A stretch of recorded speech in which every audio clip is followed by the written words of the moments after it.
This is The Guardian.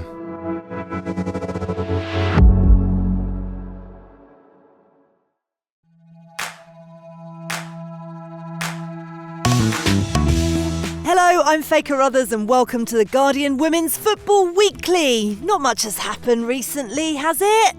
Oh, we've missed you so much. We didn't miss Emma Hayes winning gold at the Olympics or Alex Morgan retiring, the Lionesses qualifying for the Euros or the shortlist for the Ballon d'Or, whether we should care or not.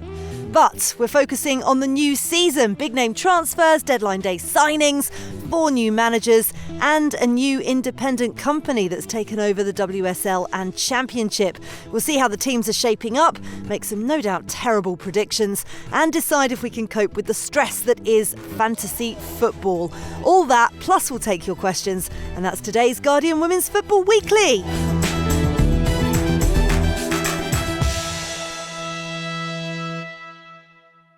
What a panel we have for the opening pod of the season. Suzanne Wrack, happy new season to you. Happy new season. I already feel like I've done a season. It's been a tiring pre-season of work.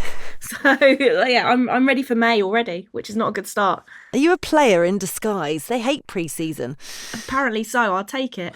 Tom Garry, a very warm welcome. You've been busy breaking stories since joining The Guardian in the summer. Oh, good morning. It's so nice to be with you all. Yeah, I'm really loving being with The Guardian, and thank you for inviting me on to make my pod debut. This is really lovely. Woo. Oh, listen, this is the first of many. We've been very excited to have you on, and also very excited to see Ceylon Andi Hickman. I mean, what a start to life in the FA Women's National League for Dulwich Hamlet.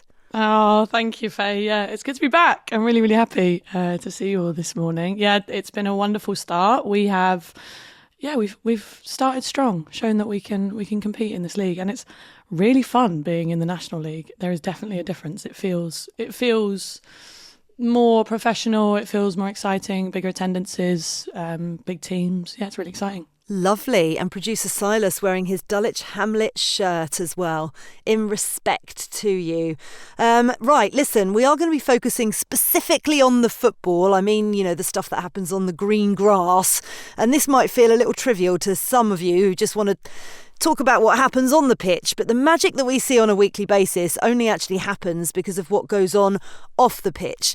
And with the new Barclays WSL season kicking off this weekend, there has been significant change in its management and organisational structure behind the scenes.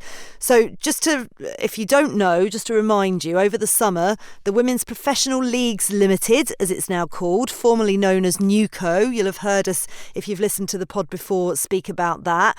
It completed the takeover of the top 2 divisions of English football. So the WPLL are dedicated to driving growth and maximising potential, placing players and fans at its core, is what it says. But Susie, can you try and give us a bit of an explainer on what this new independent company is, what the latest is you've heard from them? Give us a little bit more background if you can.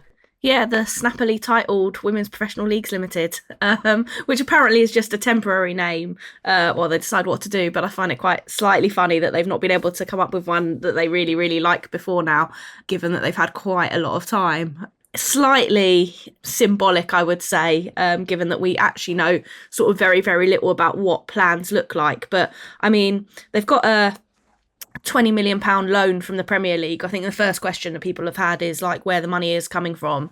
That apparently is a long-term loan on, quote, favourable terms. I don't know what those terms look like, but it was suggested to us that it's repaid over a long period of time and they have to hit various sort of revenue milestones along the way, but that it's very, very favourable. Then that gives the Premier League a seat on the WPLL board, and the FA have a seat on the WPLL board too. So, you know, we have a little bit more detail than we had sort of at the start of the summer. There's cons and pros to the league splitting away from the FA. I mean, the pros is obviously the FA is responsible for so many areas of the game.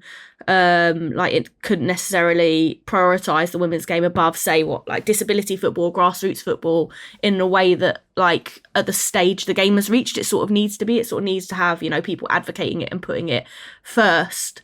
We'd have reached a point at which it had sort of outgrown the FA's ownership of it to a certain extent. So now it's got a team of people sort of dedicated to running it and advocating for it in, you know, important meetings, although it's not represented on the FA board or the Professional Games Board yet, although I understand that like discussions on that are still ongoing. So yeah, like they're the sort of pros of it, but there's also then a lot of question marks around like you know, whether they'll manage to negotiate a decent broadcast rights deal for next year. Obviously the women's football calendar and the men's football, just the football calendar generally is really, really oversaturated. So finding a slot for it has been really difficult. They were completely rebuffed on the removal of the 3 p.m. Saturday blackout for women's football to use it. So there's been a few frustrating things along the way as well. And then whether they can get the investors that they need to sort of like invest in a sponsorship of leagues and cups and things, but also like investors that are wanting to invest in teams in the way that they'd like to see. It's a little bit different from the States. You know, you don't have a load of teams independent from Premier League clubs or big men's clubs. So, you know, they're sort of semi-reliant on big benefactors like Michelle Can coming in and buying clubs, but that's not really an option here in the same way that it is over there. So there's like loads and loads of question marks still and very few answers. But like, I think the reality is for now, it's not going to look hugely different because they're not making any like sort of major changes to say promotion relegation or like, you know, the size of the leagues or any kind of big things like that in a way that, you know, we may see further down the line. But at the moment, I would say there's still more questions than answers, which is, for me, slightly frustrating when we've, you know, sort of waited this long for them to take over and take ownership of it. I suppose that's a natural thing, isn't it, though? You don't want to make too much change coming in and upset the balance already. It's going to take a little bit of time. By the way, PL could very quickly be replaced by Premier League, just saying. Women's Professional Leagues Limited. PL fits in there nicely. Tom, what do you make of the progress so far? Like Susie, did you expect it to be a little bit further along at this point? Well, to be honest with you, I'm sort of on the fence with this because part of me did expect it to be further along, and part of me also thought that the takeover to get to this point might take even further in the first place. There is a strange sort of difference, I think, across what fans would want maybe and what the WPLL are going to be trying to deliver, because I think there's the subtle sense I'm getting from the new body that are taken over is that they're urging people to be quite patient. They keep reiterating that it's a startup in Nikki Doucette's words. She keeps using that term, almost trying to remind people that big success may be much further down the line, which is to a degree fair enough. But because, you know, how many big businesses make huge money in their first couple of years? Very few. But on the flip side, I think they do have to realise that the supporters and the clubs and the players are going to be very, very hungry for quick improvements. And Susie alluded to that the broadcast deal is going to be significant, but there's been a few very subtle things that have been interesting in some of the messaging. And I get the impression that they still see, at this point, the benefit of the reach of the sport on free-to-air as more valuable than the cash of a purely pay-per-view broadcaster. So that clearly that's not done or agreed, but I just get the sense from some of the subtle conversations that might be where they're leaning, because they see the value in growing the sponsorship deals for sort of front of shirt sponsors, all the stuff all around the stadiums soaring if you're on free-to-air. So I think where we might see a little bit more increase in revenue over the first 12 to sort of 18 months will be through some of those commercial deals. I would expect over the next sort of season, I wouldn't be surprised if the league starts announcing everything from a, you know, airline partner to a coffee mug partner to a window cleaning partner, you know, just every possible partner that you can imagine, all those different types. I think we'll see that. And I'm just curious to see where they're going to go with it. I was having a conversation with somebody yesterday about whether are we going to see some sort of equivalent to the Drive to Survive behind the scenes sort of doc about the WSL, that kind of, what kind of access is there going to be? Because they keep talking about, you know, the product and the uniqueness of the WSL. Well, then they're going to have to get that out there. They're going to have to tell those stories. So I can't help but wonder if there's going to be a few moves like that. But as Susie says, right now, we're still in a very early stage. We don't know a lot of what their plans are. I suspect they're doing a huge review. The implication is I get that the first 6 months are going to be a lot of assessing everything, and then they're going to come towards the end of 2024 and then be starting to make announcements about what they're going to do from next summer. And that's when I think we'll start to see the big changes. They're still hiring as well, aren't they? They're still hiring for a whole load of roles. So, I mean, it's maybe a little bit unfair to judge them this early on when it's taken like a hell of a long time, like Tom said, to get the legal paperwork done for the switch to actually happen. But yeah, maybe we should be kind. Well, I definitely think we should be kind and wait and see what they're going to do. What would you say, Ceylon, are the kind of key areas that they need to focus on? Well, I think this conversation is really interesting because a lot of the assumption that we have about this takeover is grounded in how quickly can they make a really big product that generates a lot of revenue that then is back into the game that makes a higher standard of football and a greater quality league.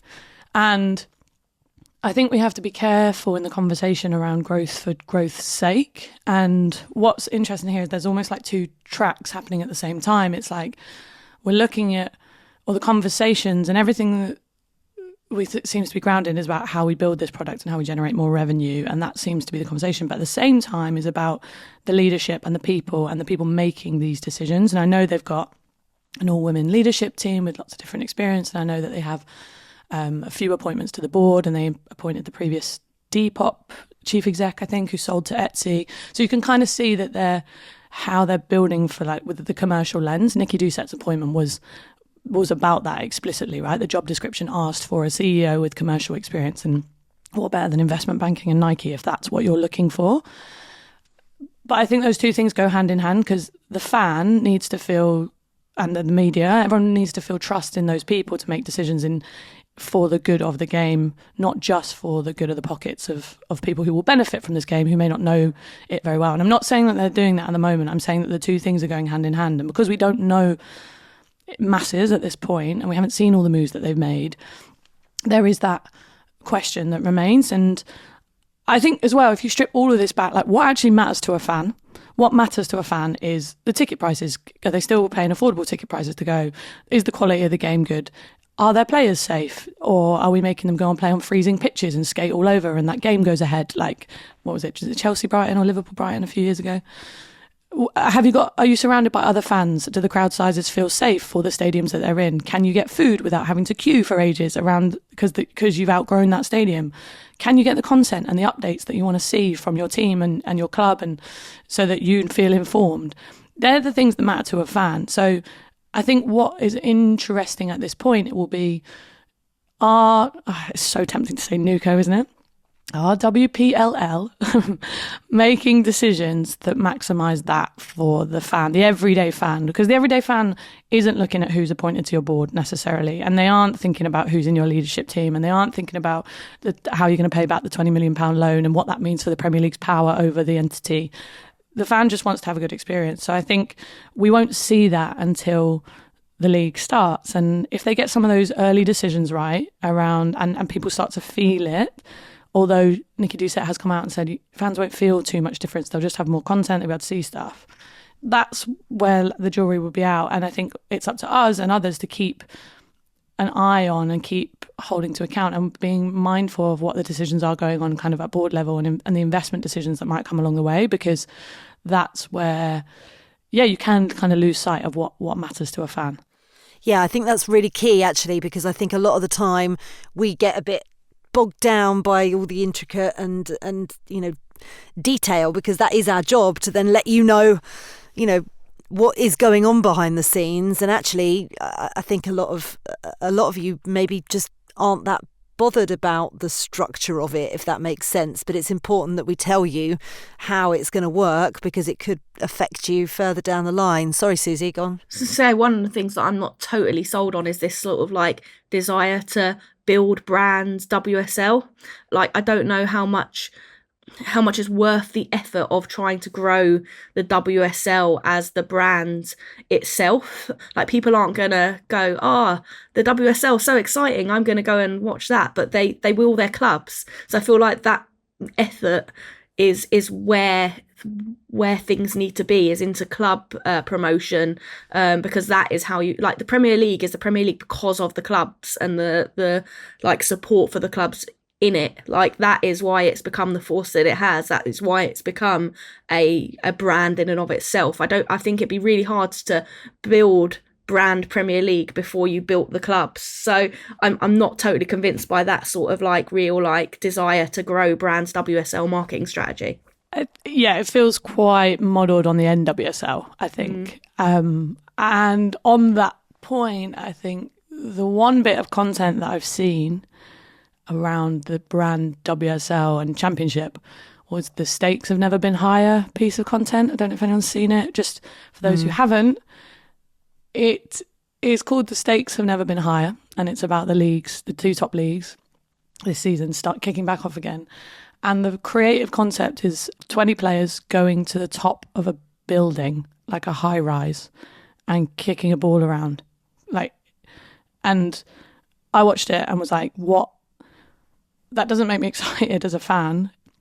It feels creatively flat, and it feels slightly low budget. It probably wasn't, but the concept of it, I was like, what's this telling me? What's this making me feel? How am I connecting to this as a fan, watching Sam Kerr and Jordan Nobbs do keepy uppies on top of a high rise because the stakes have never been higher? It felt, I was like, I don't know what this is trying to make me feel. And I think if you're trying to build a brand of a club, of a league, sorry, there's so much more you can go. I think of like traditional Sky Sports adverts when the Premier League returns in like the noughties. Like, that's the kind of feeling you want to invoke in a fan to get that real excitement. And this feels a bit flat and not particularly nuanced or emotive in any way, really, in the storytelling. And I thought that's what, from this appointment and this, everything they're talking about product WSL, I thought, well, that's where they're really going to blow it out of the water, in the creative content. So yeah, jury's out on that one as well. It's interesting, isn't it? Because you mentioned the USA there and the modelling. And Susie the other day put out a form getting you all to send in some questions specifically on NewCo.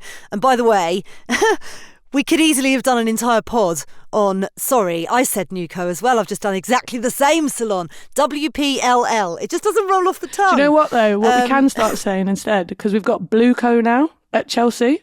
Have you heard about this? Chelsea women are now owned by BlueCo. So if you go to say NewCo, just remember we've now got BlueCo we can hang on to. They have already achieved something impossible, that they have found a worse name than NewCo. Like, I didn't think they could do that, but they managed to pull it off in the first fortnight. Well done. Well, listen, we've already spent ages talking about this, and we've got so much more to talk about because Susie sent out a form getting you to put in your questions on it. And by the way, we are going to revisit this throughout the season so that it's not going to go away. We'll keep talking about it. We'll keep updating you on what's going on. But some of you have sent some questions in, and based on what we just heard there about this kind of like modelling on the NWSL, this is one of the questions that we've had in, and there's no names on a couple of these first ones, so bear with me.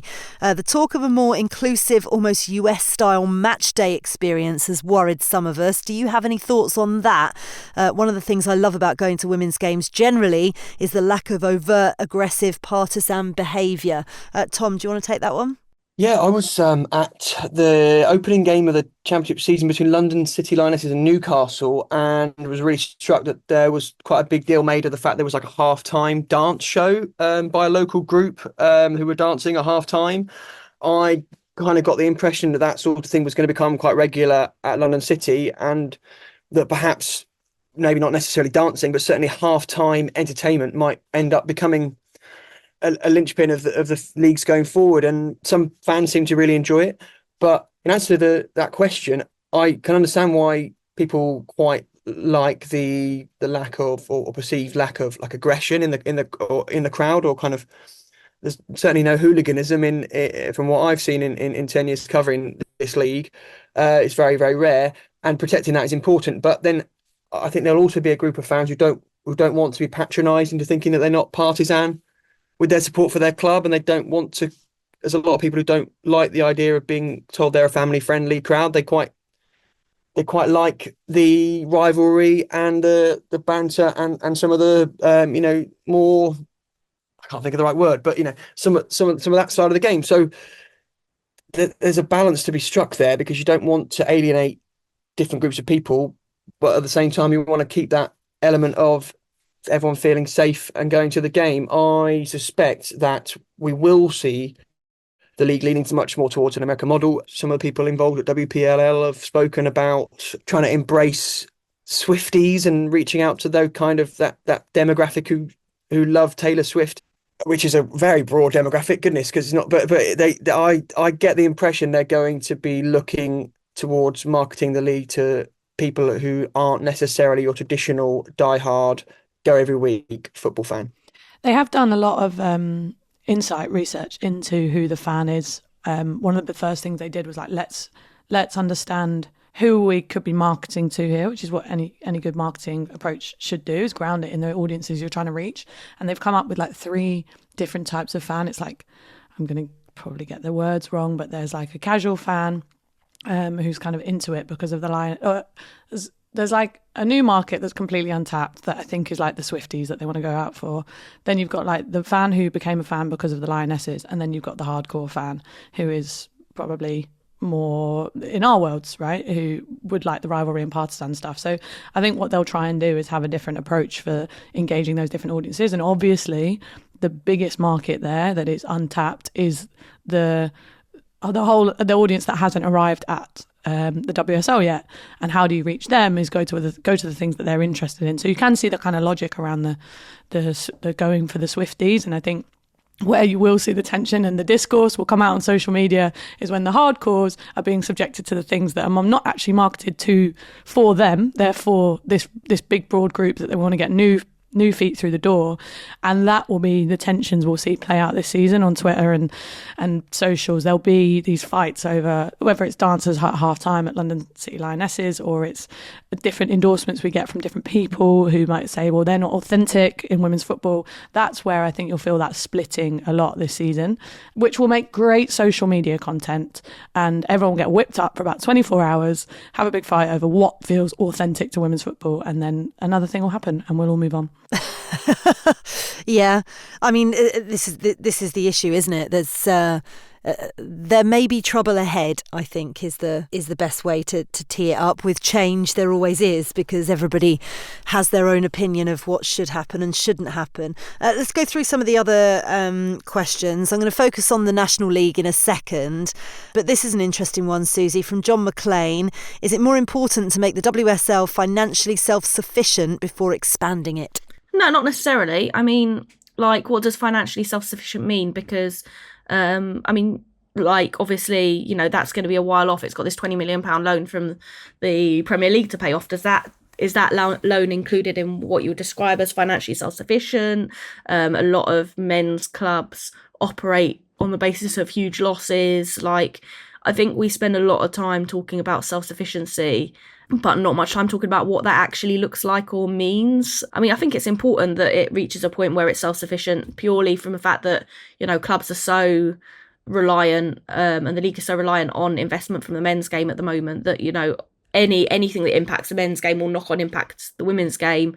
I mean, I think that would happen regardless of whether they were self-sufficient or not to a certain extent, in a pretty natural way, but obviously there's a degree of protection there in being self-sufficient. But I think expansion shouldn't be held back by a need for self-sufficiency, because expansion can help make something self-sufficient, right? Like, expansion can help bring in money.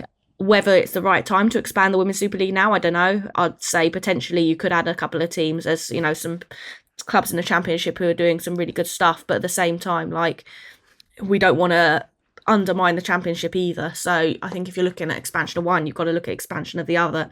But yeah, I don't think that expansion should be prohibited by not yet being self-sufficient. I think that's going to take an extremely long time to reach that point. We've been asked about the timescale on that, and we just don't know what the timescale is on that. Sorry, Tom, go for it. I was just going to say something rather pessimistic, but it's not necessarily specific to the Women's Super League or Championship's ability to make money. But I don't think it will ever be entirely financially self-sufficient in the same way that men's football is not, and how an extraordinary amount of men's clubs lose money.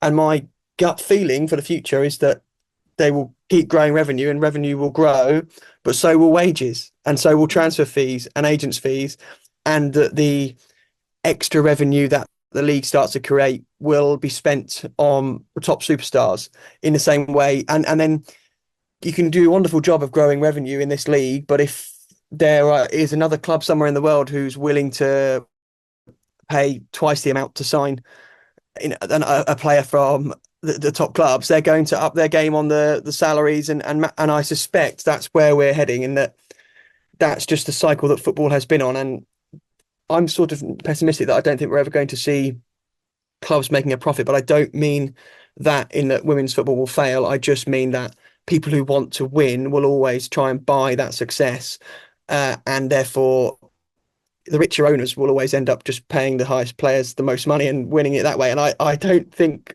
this dream world where it's a financially sustainable league and lucrative league, it doesn't exist, because when does the next Saudi Pro League come along and suddenly blow the landscape of salaries out the water, and suddenly everyone's paying more money for the players again? So there is a bit of utopia about aiming for this financial sustainability, and it might never be possible unless the entire culture of sports is rethought somehow a little bit. Which is unlikely to happen. Producer Sophie makes a really good point as well. She says, why do we always have to prove return on investment to be able to do things? The men don't. And that is very true. They don't. Well said. Listen, one last question, because we have spent a long time on this. It's from Ros Morton. I think you're going to like this, Ceylon. Is the sense from NewCo that they're looking to grow the game for the benefit of those who want to play and watch from grassroots up?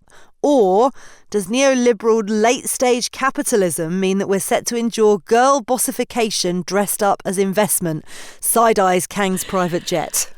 Oh, it's good. It's a great question. I mean, we are all at the mercy of the forces of late-stage capitalism in everything that we do. And girl bosses, they are a product of capitalism. They are propelling capitalism. And we are all just part of that big machine, just mere pawns. And so is the WSL, and so is the Women's National League, and so is the Championship. And let's end it there, shall we? Listen, let's keep going with this conversation. Keep sending in your questions on this if you want to know anything else, if you want a bit of background. Susie, anything to add to round this all up? Nope. Right, excellent. That's it for part one. In part two, we're going to look at how the teams are shaping up for the new season, and we're going to wow you with our brilliant, always accurate predictions.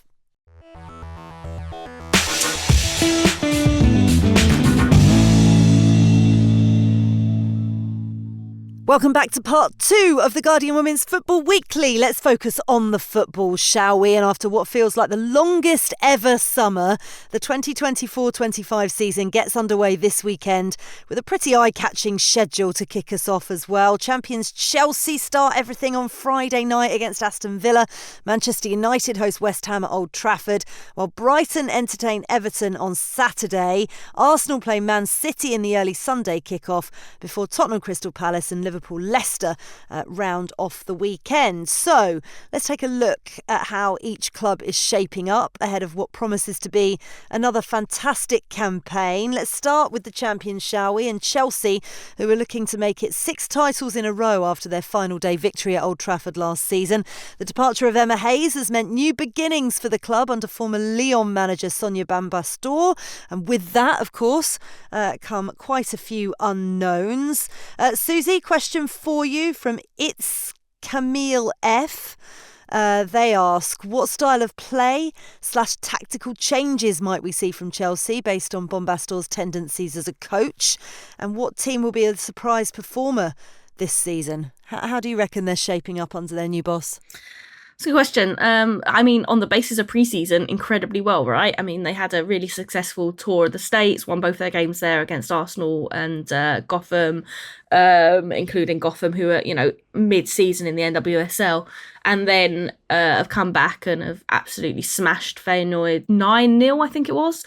And, I mean, there's signs there that despite quite a high turnover in playing staff, as well as obviously the staffing changes, they have gelled really, really rapidly. I mean, I think that speaks to the sort of quality of the players at their disposal quite a lot. What kind of football can we expect to see? I mean, I think that 9-0 defeat or victory shows you speak to Sonia Bonpastor and she's very much about dominating, is the word she uses a lot. They want to dominate possession. They want to dominate time. They want to have a real sort of attacking threat throughout the 90 minutes. Like there's a desire there to sweep teams away. Whether they can do that with the number of changes they've had, I think remains to be seen. I think there's an incredible playing squad there that they've added to really, really effectively, despite losing some pretty big players that are sort of, be influential. You think of the likes of, obviously, Fran Kirby, but Mielda, Melanie Leupolz, Jess Carter, Ann-Katrin Berger. I mean, I think if you had said a season ago or 2 seasons ago that those players would be leaving, what state would Chelsea be in? Would you be worried? Most people would have said yes. But, I don't think anyone is, because the groundwork was sort of done almost before this summer in prepping the squad with a number of young players and blooding them in to sort of make those losses a bit less noticeable. So I'm really struggling to look past Chelsea's threat this season as being as strong as it has been in previous seasons. But yeah, looking very, very good. And the fact that they've not had Champions League qualifiers as well, I think has really given them a bit of time to gel everything and sort of get everyone understanding what Sonia wants to do tactically, and has injected some freshness into a team, I think, that was starting to look quite tired. Yeah, and you mentioned the outgoings there, but they have strengthened Tom as well over the summer. Even more quality added to an already substantial playing squad. Lucy Bronze, Sandy Baltimore, Julia Bartel, just a few of the newcomers. But, I mean, what do they specifically bring to Chelsea? And most importantly, actually, with this kind of I don't want to use the word bloated, but you know what I mean, like bigger squad. Sam Kerr and Mia Fischel are on their way back from injury. How does Sonia Bonpastor keep everybody happy? Because that's going to be really important. That is one of the big challenges, but she's got good experience of having to deal with that with big name players in Lyon. I think so far the kind of signs that are coming out from within the camp, people you talk to, is very positive in how they've taken to her methods.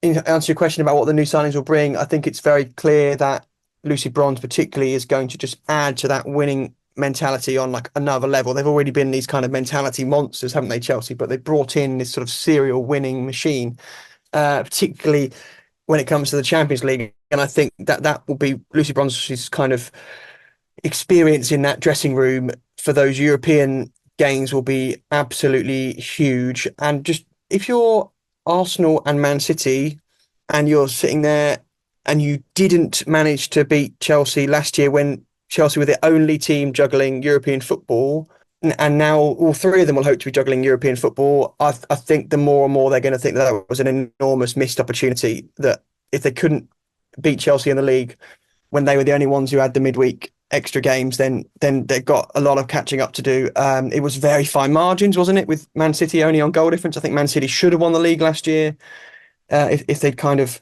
played their game a bit smarter against Arsenal in that really decisive game, penultimate game of the season. But there's still a big gap in the fact that Chelsea are the team to beat, and they've not exactly downgraded by getting Sonia Bonpastor. She comes across very well in her interviews, in the press conferences. And I think that they'll still be the team to beat. The interesting thing is whether they can take the next step and win the Champions League, because that's been the elusive thing for them. But when you mentioned there about Sam Kerr coming back into the side, maybe around midway through the season, and I'm so excited about Mara Ramirez this season. Maybe it's reading too much into the performance at Old Trafford, where she just sort of battery rammed her way past the Manchester United defence, but she was awesome, and I know people have been very impressed with her in the pre-season, and I think she'll have a great campaign. Yeah, let's speak Manchester City in a second. But first of all, I just want to send Sophie Ingle all our best, because she suffered an ACL injury in Chelsea's pre-season game against Feyenoord. By the way, interesting times at Chelsea. Behind the scenes, Kel Surprise, the co-owners wanting to buy each other out. That could factor in some trouble at the top potentially this season, just to make you aware of it. But let's see how they do against Aston Villa at Kings Meadow at the weekend. Let's focus on Manchester City. Gareth Taylor's side pushed Chelsea all the way last season, as Tom just said, but obviously that injury to Bunny Shaw in the final weeks kind of caused them to stall at the final hurdle.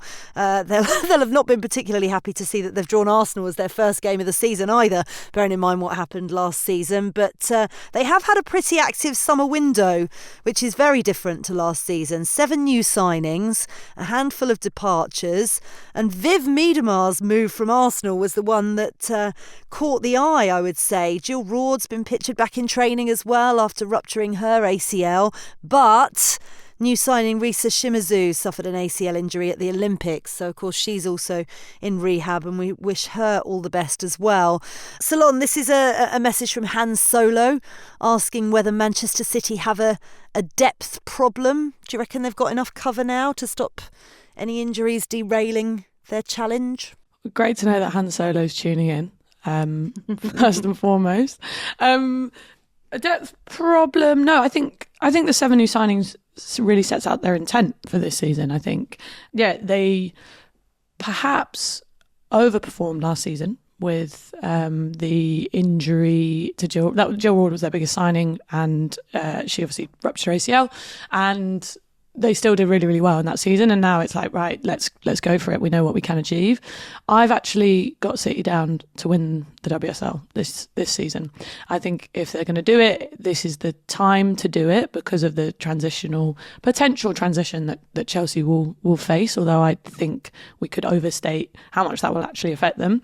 Not only have you got Miedemar in that squad now, I think for me it's brilliant having creative players and goal scorers, but you have a backbone of like Hasegawa and Miedemar combining in a midfield to set off Bunny Shaw, Lauren Hemp and Chloe Kelly as your kind of lethal front three.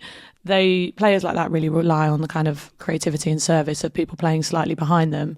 And if Miedemar plays in that 10 role or just behind, I just think it could be completely deadly. And if you can keep all of those players fit, I think that's one of the most exciting lineups in world football at the moment. I also think they've been quite smart they had a brilliant breakthrough keeper last season in Kiara Keating, who was absolutely phenomenal.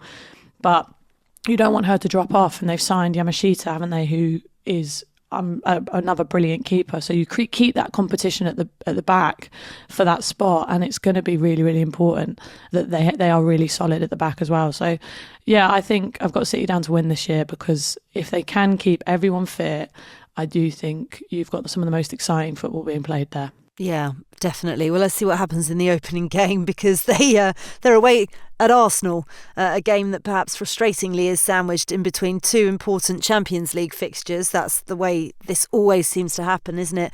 But I suppose, Susie, it's good that it's exactly the same situation for both sides. Yeah, I mean, it's quite an intense start, isn't it, to the season for any team. And, obviously City have slipped up at this stage previously, like not reaching the group stage because of being knocked out in qualifying. It's tricky. I think Arsenal may have a slight advantage in that sense, in that, like, obviously they've played a couple of Champions League qualifying games already, so they've had competitive football before the season kicks off, which could maybe give them an edge. But then again, like, you look at the squad that City have, and they're training at a level that is probably pretty close to replicating that kind of environment against the kind of teams that they're coming up against in these early stages of Champions League anyway. So it maybe it's an exaggeration to say that it will have a significant impact. But yeah, I mean, that opening fixture is going to be really, really exciting and really like an opportunity to make a statement, particularly I'd say for Viv returning to Arsenal on the opening day. I'm going to call it the Miedemar Derby from now on. That's what it's called. And I mean, it's going to be a bumper crowd as well. It's going to be fantastic at the Emirates. Just call it Suzanne's Tears. Yeah, hopefully not for you. Do you think she'll celebrate if she scores? She doesn't celebrate when she scores anyway, so... True. Definitely not. They've had a quite quiet summer window, actually, Arsenal, Tom. 3 new faces, Mariona Caldente, Daphne von Domselaar and Rosa Kafahi. We know that Jonas Eidevall likes a smaller squad, but have they actually done enough to compete on multiple fronts, do you think? Yeah, I do think they've recruited very, very well. I love everything that I've seen on a football pitch from Rosa Kafahi. I think that's a really clever signing for the future as well, not just for now. And Mariana Caldente brings this sort of stardust, this wonderful quality on the ball that I think will really help Arsenal. And we've been seeing them building, but I do think now this is the time when Arsenal really, really have to deliver. You've got this marvellous large support base who are going to be packing out the Emirates for 11 games in all competitions at least. You've got this potential in the team, so many huge name stars, and I think the pressure is now going to be on them to really deliver. And I don't want to belittle the League Cup, but it needs to be more than just the League Cup. I think they will know that in themselves, and I think Jonas Eidevall will know that the expectation is right up there. That doesn't mean that you kind of have to win the league, because all 3 of them are trying to win the league, and all 3 of them, I think it'll be very, very, very close. So but they need to be right in the mix right until the very, very end. If you miss out on goal difference like Man City did last season, then I think you're absolutely gutted, but no one's sort of throwing shade at you for dropping off the title race. But I think this season Arsenal really, really need to deliver. But they're in a great place to do it. I'm so pleased with some of the business they've done. I've been quite impressed with a few of the other players who've now had a bit more time to settle in, like Cardina's playing really well, for example. And I think that we might see players like that really come through. And I would like to see, don't know how much game time she's going to get, but I would love to see a bit more from Kathleen Kuhl as well in that kind of attacking midfield role. Exciting times for Arsenal. But I think the other thing, one more thing on Arsenal that I think it would be really good to see this season for them and from England's point of view is Alessia Russo actually really in contention for the Golden Boot. I think she started really well for Arsenal. Had a good strong season last season. But I think for Arsenal, if they want to be right up there, they'll need her to have that kind of 19, 20 goal season. And so from England's point of view, I guess the fans will say fingers crossed. Yeah, just a really quick one, Susie, on Kira Walsh and the reports of that world record bid. What happened? Fill us in. Well, I mean, for me, it's a really clever move, right? Similar to the Russo move last season, in that you put in this massive bid for a player, you let them know they're really wanted, and then you can potentially pick them up on a free when they're looking around at the end of the season. But it really tested Barcelona, a club that's known for its financial struggles, resolve. It shows how highly regarded Walsh is there, in that they clearly see her as pretty critical to their Champions League hopes if they're willing to lose her for a free rather than, kind of taking, Spain were reporting 1.1 million euros. And it's an interesting move because Arsenal don't necessarily need her now, in that they've got Warty and Kim Little, who, albeit have both had injury troubles, and, Kim is on the older side, as much as I never ever want to see her retire, and we need to work on that cloning machine. She would add a huge amount of depth in that area, but they're not desperate for it yet. So personally, I think it was a really clever tactical move, in that it builds it up nicely for either January or the summer. Best mate Leah Williamson is at Arsenal as well, which helps the cause. But I feel like it feels like quite a tactical move. Put a bit of pressure on Barcelona, who don't necessarily get a lot of pressure. So what we need is Barca to drop out of the Champions League before January. That'd be great. Kira Walsh will come to Arsenal. Great. Perfect. I'm sure that will happen. Looking forward to that game between Manchester City and Arsenal at the Emirates on Sunday. Now then, Liverpool, major disruptors last season. Matt Beard guiding his side to an impressive 4th place finish, which I don't think any of us tipped, surprise, surprise, at the start of the season. He's gone for stability in his playing squad, but they did break their own transfer record, buying young Canadian star Olivia Smith.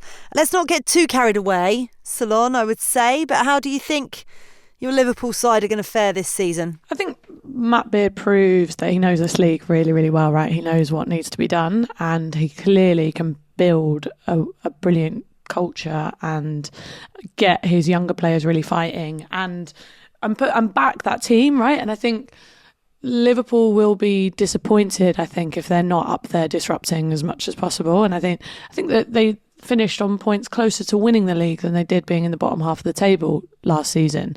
And for me, like, that's a sign of intent, and it also is a bar that is set really high for them this season.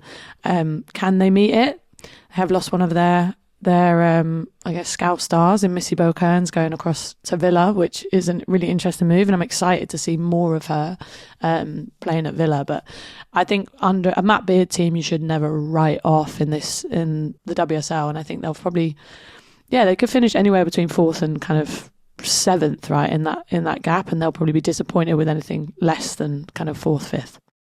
Yeah, they've got a new home as well, which is exciting. They've moved from Prenton Park to St Helens Stadium over the summer, improved the players' facilities, the matchday experience as well, which is good news. And they open up there against Leicester on Sunday. Let's move on to Manchester United. A disappointing league campaign in the end for Mark Skinner's side last time out, although, first ever FA Cup win kind of softens the blow, I would say. But it has been a little bit of a mixed summer. The club's largest minority owner, Sir Jim Ratcliffe, made waves. Various comments that he's made about the women's side.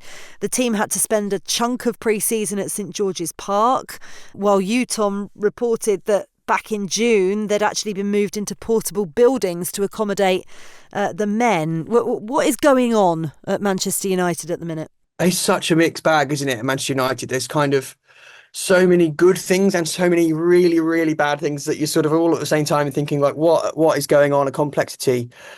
Let's just start with the week that maybe set the tone for the summer, when they won the FA Cup brilliantly, and then 6 days later they lost 6-0 against Chelsea. And it sort of feels like the summer has been a little bit like that. They've done some really good things in the transfer window, like holding on to Grace Clinton, huge big tick, great success. That that's a future superstar for England who they've said is our player. We're not losing her.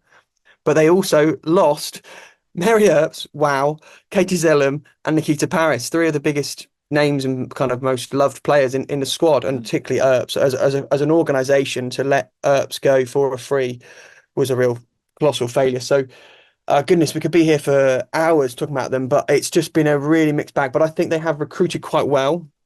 But do I think they'll be in the mix for the title? The answer is no. I think there's something really interesting about losing those players. Garcia was also in that pot of players that they've lost. For me, that's probably your highest wage bill. They're the players who are either going to be demanding the most money, or they're unable to pay them that. So that would follow suit with the rest of what is happening at Manchester United, which all we're seeing, if you're an Athletics subscriber, all you get is an inside leaks basically from Manchester United, right? And how everything is being deprioritised. You're getting club emails that are saying, you might not have your job in a couple of weeks. That is the path that it's following. The women, from everything that we've seen, are at the bottom of the priorities pile for the ownership, and they're therefore losing their big names because they can't probably or don't want to pay them as much. That upsets your fan base. Will people still come and watch? Will you generate any income? I think they're already making a loss on that team, and that's what the ownership hates. So I think it's going to be an absolute shambles for Man United this season, and maybe I get a little bit of joy in that because of being a Liverpool fan since birth. But I think other teams will smell blood. You're losing those players. You haven't got that spine of a team of senior players anymore. You know that they've been bouncing around different training grounds over the summer. I think Mark Skinner probably isn't a good enough manager for a club of Man United's prestige, if you want to be challenging.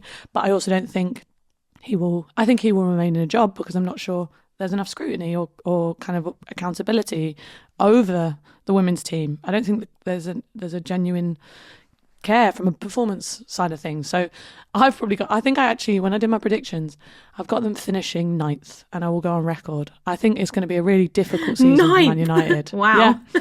I mean, I'm also kind of just going for vibes shouts on here, because when I was doing all my prep yesterday, I'm reading all the brilliant detailed expert previews in The Guardian by the 3 people who were sitting on this Zoom call, who are clearly... What else can I add other than vibes? I'm just going to go for controversial shouts, because Susie, Tom and producer Soph have got all the information that you need. Go and read all their previews. And I'll just say things like Man United could get relegated. or finish ninth. And you are about to get bombarded on social media. Bring it. It's interesting though, because Jim Ratcliffe has essentially openly admitted that the women's team aren't a priority for him. Like there's sort of a weird, irritating but refreshingness about how honest he is about that. He's even saying it out loud that they're not his priority, which is sad to hear. But it kind of, at least he's not like pretending that he cares and sort of paying it lip service. But the good news is that from the conversations I've been having, Omar Barada, the new CEO, and Dan Ashworth, the new sporting director, do care about women's football. I've got a growing optimism maybe for the longer term future that things might get sorted out, but they really have to sort out the structure of who runs and how the women's club is run. They're so disorganized in the transfer market, and the goalkeeper situation is such a good example.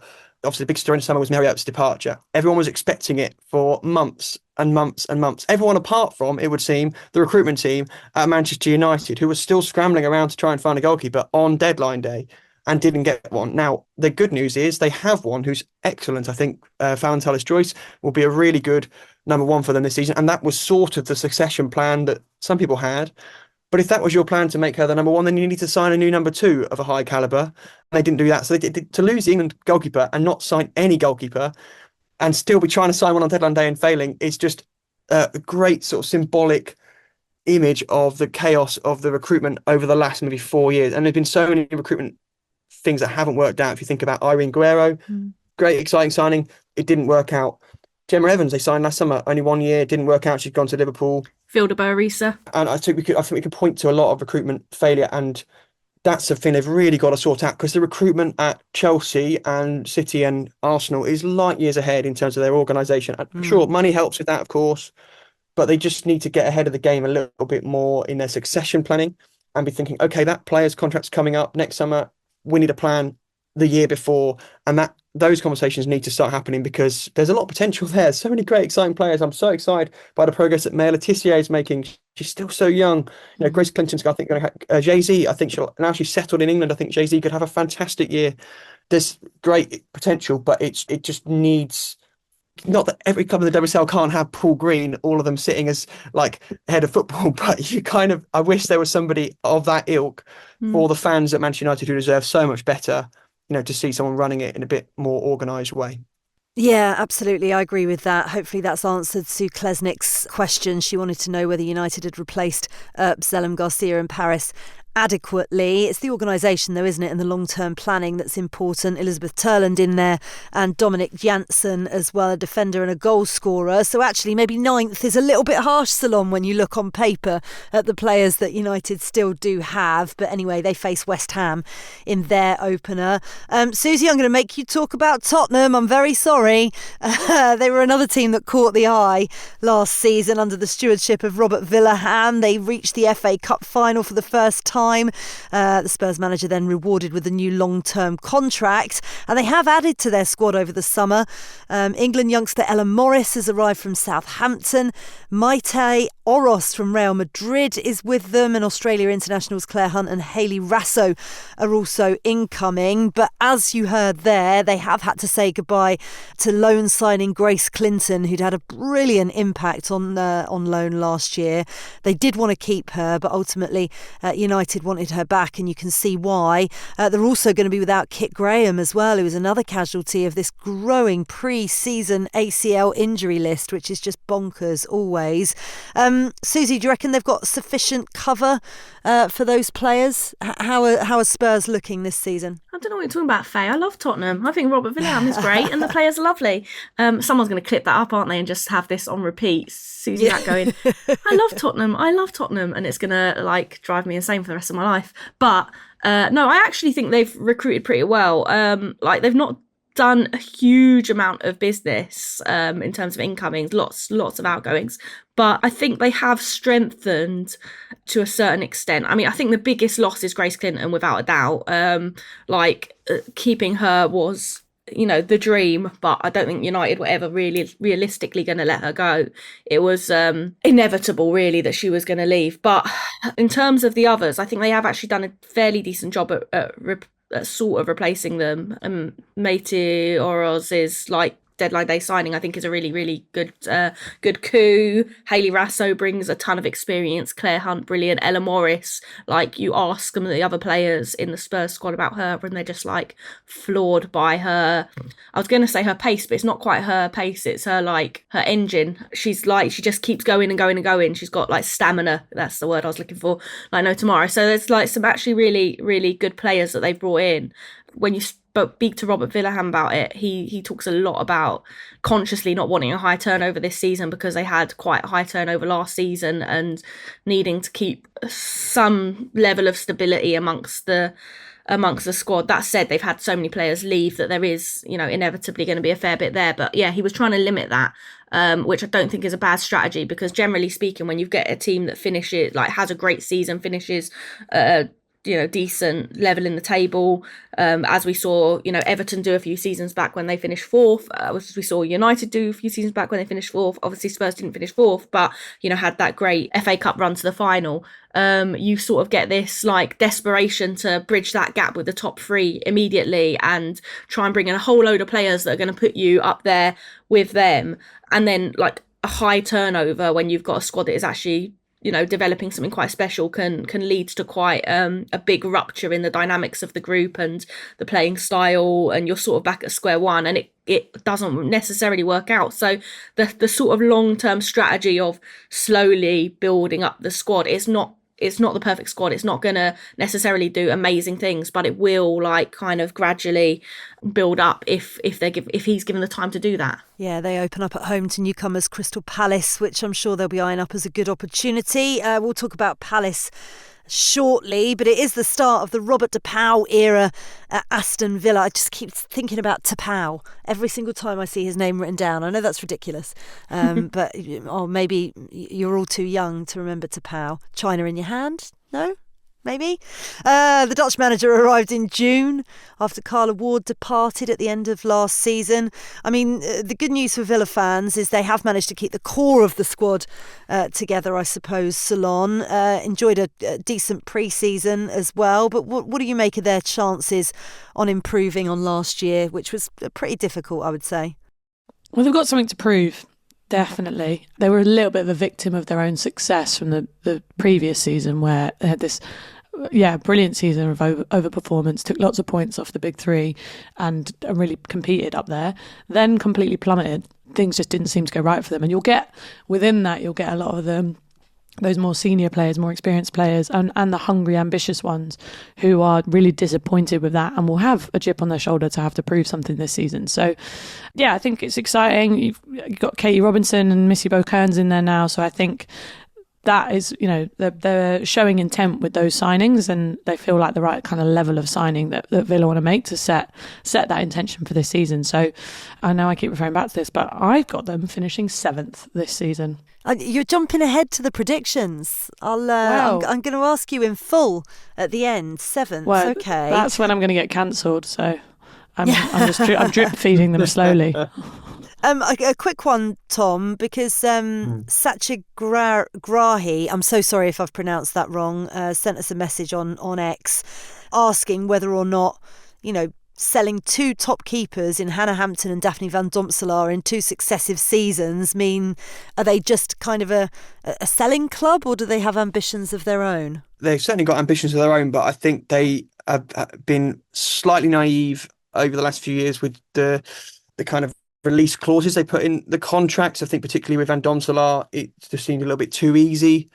And it was very similar with Laura Blinkilde-Brown when she was snapped up by Man City. I think there was a lot of frustration at Villa. They allowed in both those players these sort of release clauses to be a bit too low, and they just got a bit stung. However, to answer that listener's question, I think Sabrina D'Angelo is a perfectly strong and really good replacement for Van Domselaar. So I would urge Villa fans maybe not to panic around the goalkeeper department. Where I am surprised with the recruitment, which has been good like this summer, from an attacking point of view, is that I'm surprised there's not been more defensive recruits in the summer. Like, the problem for me last season watching Villa was that they were really struggling at times to defend. I thought some of the defending was really poor sometimes, and that doesn't seem to have been an area they've hugely prioritised to address, you know, in terms of the back four, or strengthen much this summer, whereas they've signed lots of quite exciting players going forward. So I'm a mixed bag with Villa as well. I was looking forward to seeing them going forward. I think that Bo Cairns could thrive in this team. I think we could see Katie Robinson doing really well, but I'm just a little bit of a question mark about their defending. Yeah, I can see that. Good news is for Villa fans, every Barclays WSL game is going to be played at Villa Park this season, which is great news. Everton's financial situation continues to cast a shadow over them. Brian Sorensen's side actually impressed last year, despite the lack of money and a severe injury crisis as well. The loss of striker Martina Piemont and Swedish international Hannah Bennison have been balanced out with a number of arrivals.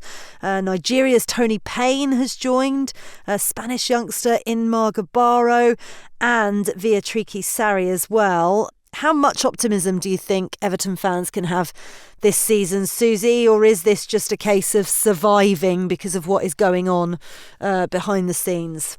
I think the latter to a large extent. I mean, they're so hamstrung financially by the situation above them and off the pitch that it's really difficult. They're operating on a really, really small budget.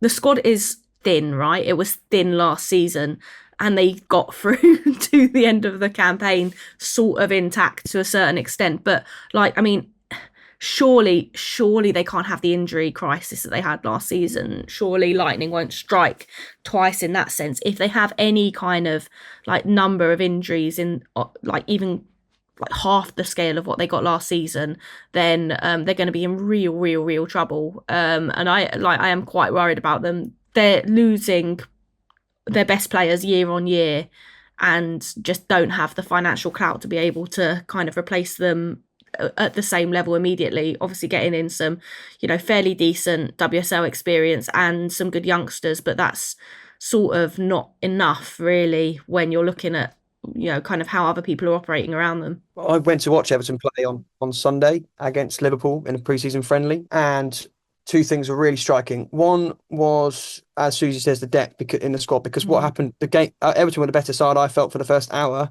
and then they do that thing in friendlies where they all make loads of subs, and Everton brought on a load of young kids, and Liverpool brought on some very strong, experienced and good quality players, and they, their depth was clear, and their subs made them by far the better side in the final 25 minutes. And so that was really evident. But on the flip side, early on in the game, I was seeing real improvement from Everton, and the key thing they've done in the summer is that they didn't have any pace last season, really. When the way they try to play football, they really rely on having acceleration and pace to get in behind teams when they get the ball, and they didn't have any last year. But in signing Tony Payne, particularly, and Mel Lawley, but certainly in Tony Payne, that's really changed, and that was really evident in the first half at St Helens on Sunday. They had a real threat with her pace, and that made them look very different as an attacking unit. So I think there's cause for positivity for Everton in that what they've found a couple of bargains there. Inma Gabaro looks like a very talented player. I haven't got them in the relegation battle, but I certainly don't have them in the top half. Okay, well that's reasons to be cheerful, I would say. They face Brighton on the opening day. There's been a revolving door down on the south coast this summer. 10 new faces have come in with just as many departures. But some of them, Ceylon, have really caught the eye. Names, in inverted commas, if you like. Frank Kirby, Nikita Paris, Jelena Chankanovic. The Seagulls have also welcomed in a new manager in Dario Vidicic. He's made the move over from Melbourne City.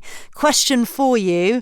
Tim Joshua says Brighton have made some interesting signings, but what are your predictions for them? Top half of the table, good cup runs, all of the above? What say you, Ceylon Andi Hickman? Top half of the table. I've got them finishing sixth. I really, really want Brighton to do well this season. I think they're a very well-run football club. They are building. They are aspirational. They want to be challenging at the top. And their signings reflect that. Signing Fran Kirby, Nikita Paris, is... I don't know, if you'd have sat here and asked us 5 years ago where would Fran Kirby and Nikita Paris end up playing at one point in their year, you wouldn't have probably had Brighton in that list. So that shows a real sign of intent. Also signing Michelle Aguiman from Arsenal will be, she's on loan, right? But to watch her play and get some minutes in women's football, we saw a little bit of her last season.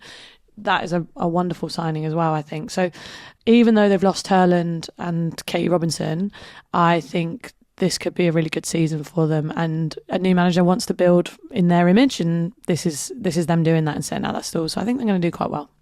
Excellent. Reasons to be cheerful for Brighton fans too. Leicester City are another club welcoming in a new managerial face. Andi Mikel has made the move to the Foxes after impressing during her time in charge of Stade de Reims.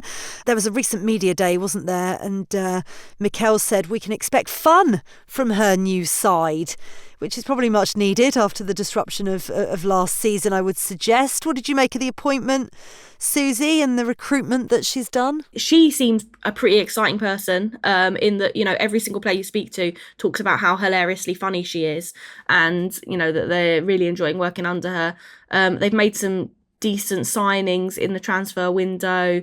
The likes of Asmita Ali coming in from Spurs, who I think confidence was a little bit knocked by, sort of not getting enough minutes at Tottenham, like now looking a little bit rejuvenated at Leicester. Ruby Mace, like really, really shrewd signing, one of the sort of ones to watch a couple of seasons ago, sort of slightly stagnated at City, but comes in with the experience of having been in that environment and played with those players week in, week out.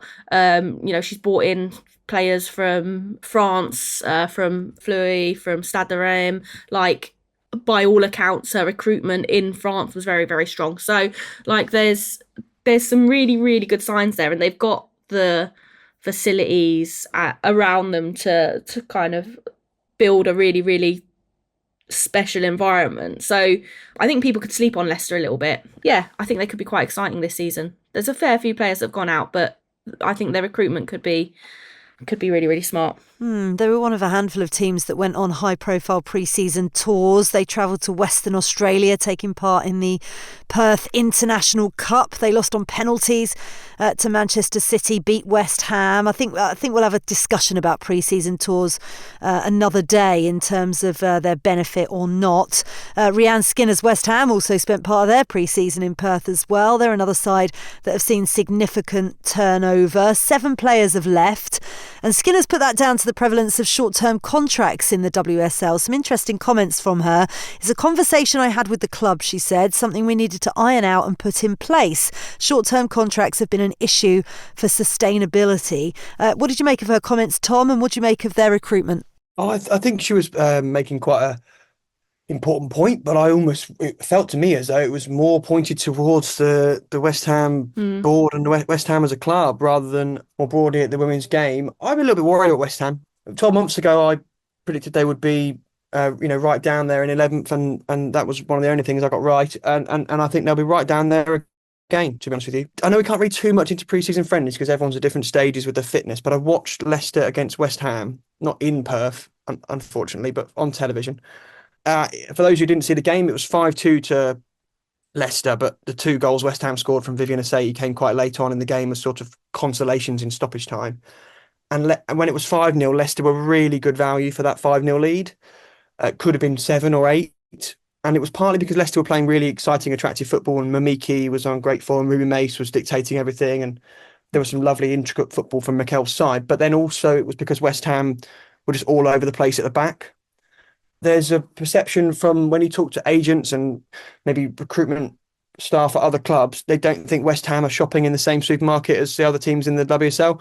And I think there's a slight lack of desire from the club, which is evident in how few games they played at London Stadium, for example, in the last 5 years. I sense there's a slight lack of willingness to throw investment into it. They may well find themselves right in the mix of a relegation battle with Palace. It's very hard to make a case for Brighton or Villa or Liverpool or any of the other kind of mid-table Tottenham. I mean, I can't make a case for them getting relegated. So if there's anybody who might get sucked in by Palace, I'm looking at West Ham. Okay. Well, let's look at Palace because last but not least, we're not putting you in the bottom for that reason, Crystal Palace. I promise. We've just gone in order from last season as to how the table finished. And, we kind of anticipated a busy summer with the club making the step up from the Championship. Katie Stengel and Josie Green were brought in alongside Mike Cato and Lexi Potter. But Just how difficult, Susie, is the step up from the Championship to the WSL, and how do you think their recruitment's been? It's a huge gap. And it's going to be really, really difficult to make that leap up. That said, I think their recruitment has been really, really smart. Not just in the players that you mentioned that they've signed, but also the loan signings of like Georgia Fox, Brooke Aspin, Lexi Potter, Poppy Pritchard, like bringing in players who have been in and around top environments that are hungry to prove themselves to their parent clubs. That's proved really fruitful in the past. When you think of like Aggie Beever-Jones's loan at Everton and things like that, teams who pick up some of these young players have a really good shot at making something happen with them. That said, obviously that's not a long-term strategy, so you sort of need those more permanent deals alongside that, and I think they've done that to a decent extent with like Katie Stengel and stuff. But it's going to be really interesting, and I completely agree with Tom. If I'm West Ham, I'm really, really worried looking at the business that Crystal Palace are doing relatively. Yeah, okay. So that brings us to our quickfire predictions, which is going to go one of two ways. And I would suggest probably a bad way. Tom, just to let you know, you need to try and improve the predictions on this pod because we are terrible. We have a very, very bad track record. So you need to be the outlier here. This is really quick. I need you to be super, super quick for me. Ceylon, who's going to win the league? Manchester City. Susie? Chelsea. Tom? Chelsea. Who's going down, Ceylon? Everton. Susie? West Ham. Crystal Palace. Just. Who's going to be the best signing? Nikita Paris at Brighton. Through my tears with Miedema. Mouchon by Leicester. Ooh. Who's going to be top scorer? Bunny Shaw. Ramirez. Bunny Shaw. Okay, notice how I did not give my predictions because they're always wrong, so it's totally pointless. I will give them next week, but we're running out of time. Just any other business before we go. 2 weeks into the Barclays Championship season, Charlton are the early front runners. They had a great season last season, didn't they, under Karen Hills? Backed up an opening day victory with a 1-0 win over Sheffield United at the weekend. Elsewhere, London City beat Blackburn 2-1, while Southampton earned a 3-0 win away to Sunderland. Durham beat Newby's Portsmouth 3-0, while Bristol City played out a goalless draw with Birmingham at Ashton Gate. We've touched on the FA Women's National League with Ceylon. It's also in full flow. Started back in August. Newly professional outfit Nottingham Forest leading the Northern Premier. Well, there's a 4-way tie currently at the top of the Southern Premier. Middlesbrough lead the Division 1 North. Loughborough Lightning the Midlands Division. Norwich the South East Division, and Swindon Town the South West Division. And Ceylon has said how much she's loving it already. Quick one from Hatters in England. A question for you, Ceylon, very quickly. Where did you begin your football career? The mighty Luton Town. Oh, yeah. Excellent. Thank you. Was that Faye's question? Yeah, that's Faye's burner account. Yeah, it's my burner account, absolutely. Elsewhere, the UEFA Women's Champions League Round 2 gets underway this week. Arsenal are away to BK Häcken. Manchester City face Paris FC. And we also said goodbye to Rebecca Welsh, who hung up her refereeing boots after a trailblazing career. The first woman to ever referee a Premier League match has moved into an off-pitch role at PGMOL. She's going to be manager of the Select Group Women's Professional Game. No doubt we will hear from her very, very soon. By the way, just join us, please, in taking part in our Fantasy League this season. Susie Wrack set this up. You need to go to fantasywsl.net. Our code is Guardian Women's Football Weekly, as in Guardian WFW. Robin Moorman has sent us a message saying, I'm in need of some Play Fantasy WSL help. Any hidden gems expected to shine this season? Susie, bearing in mind you've put us through all this torture we're going to experience for the next 9 months, you can give us your tips. I don't think anyone wants my tips ever. I think that's a terrible idea for anyone. I mean, I've gone with a very safe front three of Ramirez, Mead and Shaw. So, let's see if anyone takes my lead. But I expect to finish bottom of the league. How have you got the money to do that? Good planning. You just got no one in defence. I'm much better at managing my money than Everton and West Ham. I need to do mine today. It's on my list of things to do. Listen, it's been a pleasure, all of you. Ceylon, good luck at the weekend. Thank you so much. Back to Cambridge. Cambridge United away. Come down. Woohoo. See you soon. Tom, solid, awesome, wonderful debut. We shall see you soon. Lovely to see you all. Take care. Susie, I've missed you so much. It's good to have you back. I know, right? We haven't seen each other for ages. It's too long. It's too long. We shall get our heads together soon, no doubt. Keep having your say as well by sending in your questions via X or emailing us at womensfootballweekly@theguardian.com. And as ever, a reminder to sign up for our bi-weekly women's football newsletter. All you need to do is search Moving the Goalpost, sign up. And in this week's edition, Anita Asante looks at what it takes for a club to win a league title. The Guardian Women's Football Weekly is produced by Sophie Downey and Silas Gray. Music composition was by Laura Iredale. Our executive producer is Sal Ahmad.